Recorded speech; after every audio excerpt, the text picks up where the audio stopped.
Bonsoir, j'espère que vous allez tous bien. Aujourd'hui, nous allons ensemble voir comment installer un serveur Active Directory, d'accord, dans Windows Server 2016.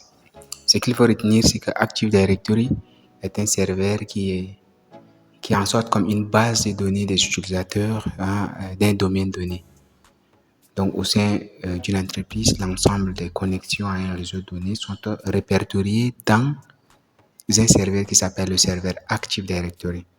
Donc, en sorte, c'est une base de données des utilisateurs et l'ensemble des postes connectés au réseau. Pour ce faire, comme je le disais tantôt, nous allons donc utiliser Windows Server 2016. Et dans Windows Server 2016, nous allons donc afficher l'interface. Voilà l'interface qui se présente comme ceci. Premièrement, la toute première étape à faire ici, c'est de pouvoir installer ou bien configurer l'adressage de façon statique. D'accord? Donc, nous allons venir au niveau de notre réseau ici. Faire le clic droit sur le réseau, ouvrir centre de partage. Nous allons venir modifier les paramètres de la carte réseau. Voilà, nous allons donc taper sur propriété IPv4.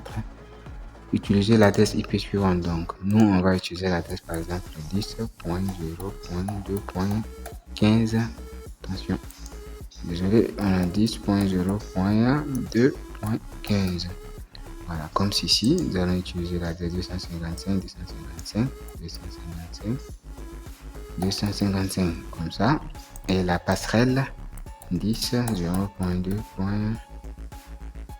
Disons 2. Voilà, pour l'instant nous allons donc laisser comme ça.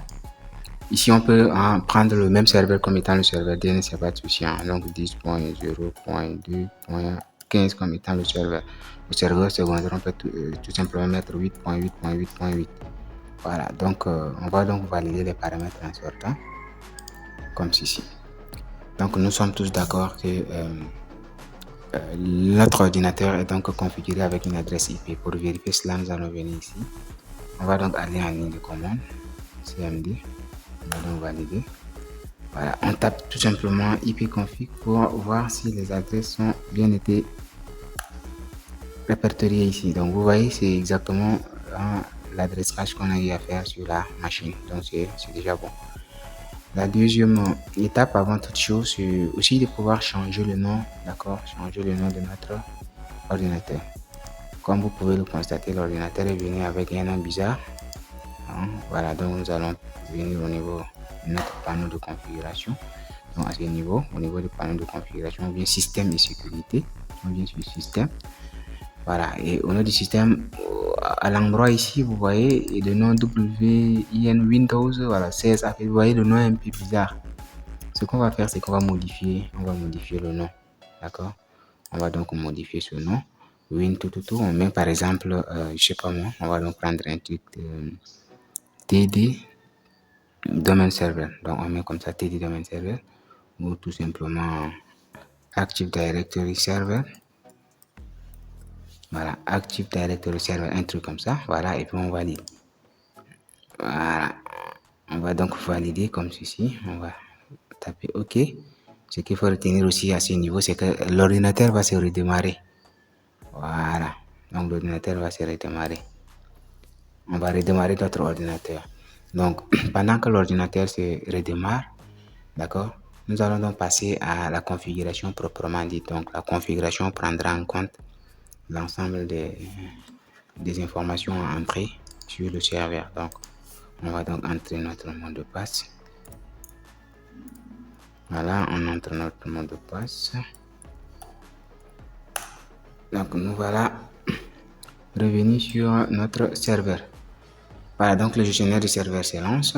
On a donc fini avec l'adressage, on a fini avec tout. Maintenant, on va donc venir au niveau de la configuration proprement dit de notre serveur Active Directory. Donc, on va passer au niveau de gérer. On va ajouter des rôles et des fonctionnalités. Donc, une fois ici, ici c'est pas très important. Voilà. Donc, au niveau du type d'installation, nous allons choisir l'installation basée sur le rôle et les fonctionnalités. Nous allons passer sur suivant. Au niveau de sélection du serveur, on va donc laisser le serveur comme tel. D'accord. On va donc laisser le serveur comme ça. On va passer au suivant. Ici, ce qu'on va choisir, c'est qu'on veut installer le serveur Active Directory. Mais avant d'installer Active Directory, il est impératif pour nous d'installer aussi le serveur DNS. Donc, on va installer le serveur DNS et ensuite le serveur Active Directory. Donc, une fois les deux installés, nous allons passer au suivant. Voilà, ici, ce sont des fonctionnalités supplémentaires qui sont même déjà cochées par défaut, comme vous pouvez le constater ici. Ces fonctionnalités sont cochées par défaut pour aider l'installation de notre Active Directory. On va cliquer sur suivant. Donc, le serveur DNS, le voici. On va donc passer dessus. On va encore valider cette partie-là. Et au niveau de la confirmation, d'accord, si vous voulez, ça dépend de vous. Vous pouvez cocher ici sur redémarrer. Donc, après cette phase, le serveur va donc automatiquement se redémarrer. Autrement, le serveur va donc s'installer dans nous. Ce qui nous intéresse beaucoup plus, c'est de passer à l'installation. Donc, nous allons cliquer sur installer. Donc, l'installation prendra en compte deux services en même temps. Le service Domain Name System et le service Active Directory. Pourquoi? Parce que Active Directory a besoin d'un nom de domaine. D'accord? Donc, le nom de domaine qui sera pris en compte ici sera le nom de domaine qui sera donc mis dans la forêt qu'on va donc configurer d'ici bientôt. Donc, ça va prendre un peu de temps, le temps de charger les installations et les fonctionnalités. Désolé. Voilà, donc, ce serveur est en train de charger. Donc, dans ce serveur, nous avons bien sûr la gestion des stratégies de groupe, l'outil d'administration des serveurs distants, l'outil d'administration des rôles. Donc, c'est tout ceci que nous sommes en train d'installer pour le moment. Vous voyez, ça prend un peu de temps. Pourquoi? Parce que ça installe deux serveurs en même temps. Le serveur DNS et le serveur Active Directory. Voilà, j'espère qu'à ce niveau, d'accord, le serveur Active Directory et DNS se sont normalement installés. Donc, nous allons fermer. Et vous voyez qu'il y a ici une notification qui est apparue ici. Et cette notification va nous permettre de continuer, d'accord, la suite de notre installation. Donc, nous allons venir sur notre notification ici. Vous voyez ici, configuration requise pour serveur Active Directory à des serveurs. Donc, nous allons promouvoir ce serveur en contrôleur de lui-même. Nous allons cliquer dessus. Ce qui va nous beaucoup intéresser ici, ce qui va beaucoup plus nous intéresser, c'est l'ajout d'une nouvelle forêt. Donc, ici, on va venir sur ajout d'une nouvelle forêt. On va taper, bon, moi je tape un truc comme ça, go.com. Voilà, ça c'est le nom de le domaine que je dois ajouter à ma forêt. Donc, je tape sur suivant. Donc, ça va donc matcher le nom que j'avais donné ici. Et ça va passer donc au niveau de l'option du contrôleur de domaine. Ça prendra un peu de temps, mais juste le temps de patienter pour marquer cette partie. Voilà. Donc voilà, c'est en train de passer. Vous voyez que la configuration du déploiement est en cours. Donc le nom du domaine racine, c'est ngo. Voilà, donc au niveau des options de contrôleur, nous allons donc laisser ces options-là par défaut. Voilà, mais ici, par contre ici, au niveau des mots de passe, d'accord, nous allons pouvoir taper un mot de passe qui va nous permettre de pouvoir récupérer le système en cas de défaillance. Mais là, ça n'a pas encore, ça nous a pas encore donné la main. Voilà, maintenant nous avons la main. Ce mot de passe, c'est le mot de passe ou si notre serveur, par exemple, Deacon, notre serveur Active Directory ou notre serveur DNS Deacon, on doit donc entrer ce mot de passe là pour pouvoir le récupérer. Donc moi, je vais entrer un mot de passe comme ça. J'entre un mot de passe comme ça. Voilà. OK. Et je passe sur l'option DNS. Voilà, donc créer une délégation de DNS, ça, c'est pas très important cette partie. Vous voyez, le warning ici n'est pas aussi méchant que ça. Je vais taper seulement sur suivant. Et ça va donc matcher le nom de domaine BIOS ici. Donc, ça va nous donner le nom de domaine racine qu'on avait entré précédemment. C'est juste une question de quelques minutes, le temps de patienter. Comme vous pouvez le constater, j'avais entré lavango.com. Donc, le nom de domaine NetBIOS, c'est-à-dire le nom de domaine racine, c'est Ngo. Donc, voilà un peu. Ça a déjà matché, c'est bon. Nous allons continuer avec les options, les chemins d'accès. Donc, dans le chemin d'accès, c'est un chemin d'accès par défaut. C'est l'ensemble de chemins d'accès où les fichiers de configuration des serveurs Active Directory et DNS viendront donc se positionner là-bas. On peut changer ce chemin, ça tout dépend. Donc, on peut changer les disques et changer ce chemin-là. On peut le mettre dans le disque D, tout dépend de où on veut mettre. Mais moi, je vais le laisser comme ça par défaut. Je vais cliquer donc sur suivant. Donc, nous sommes ici au niveau de l'examination des options. Donc, tout ce qu'on a entré jusqu'à là sont répertoriés ici en sorte un petit résumé de tout ce qu'on a entré. Voilà donc ce qui se présente ici.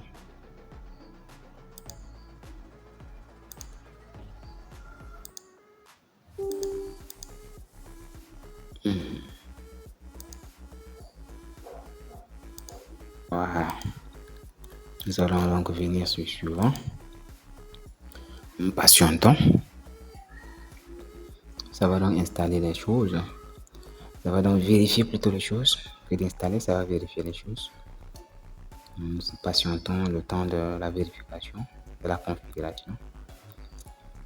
Le but ici, c'est de pouvoir avoir un domaine, d'accord? Un domaine qui va être dans le compte d'un administrateur.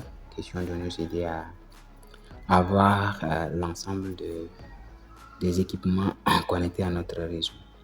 C'est ça en fait l'enjeu. Voilà. Donc nous allons patienter un peu le temps que voilà. Donc ces messages que vous voyez, c'est normal, ce sont des messages de warning, mais c'est pas aussi grave que ça. Vous voyez ici, on dit que toutes les vérifications de la configuration requises ont donné satisfaction. Cliquez donc sur installer. Donc je pense que tout ceci c'est pas aussi méchant que ça. Donc nous allons passer à installer.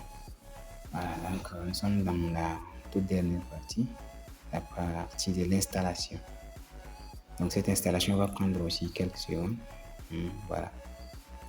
Donc juste une question de quelques secondes pour que l'installation puisse arriver à son terme. Et enfin, nous allons passer donc dans la dernière fenêtre qui est donc la fenêtre de résultat.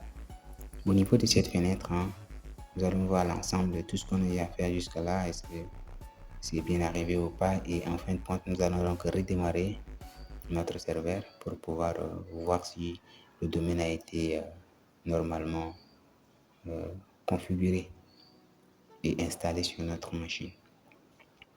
Voilà donc, l'installation continue. L'installation donc des derniers paramètres continue.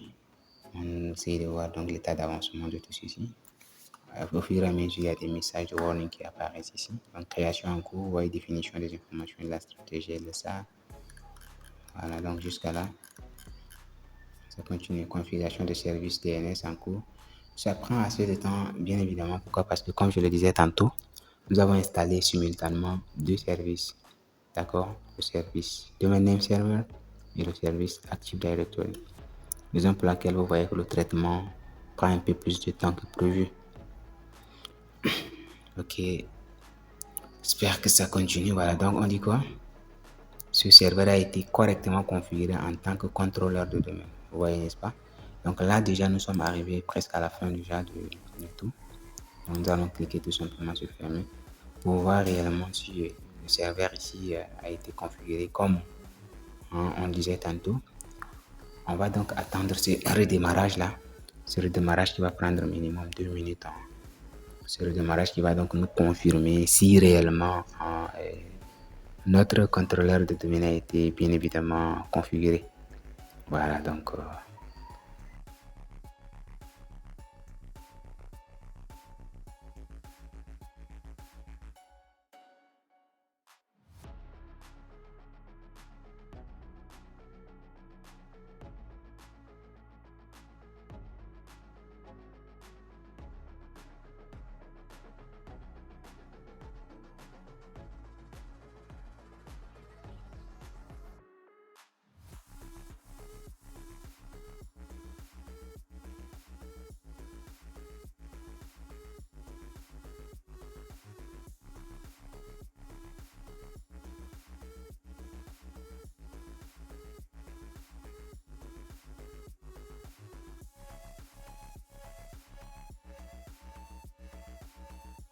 Ce temps, ça va prendre un peu de temps.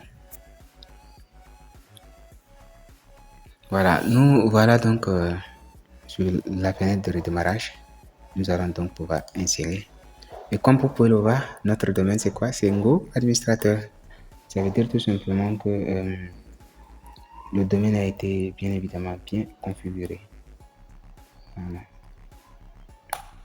Donc voilà, notre serveur Active Directory et en même temps le serveur DNS ont été très bien configurés et pris en compte dans notre serveur.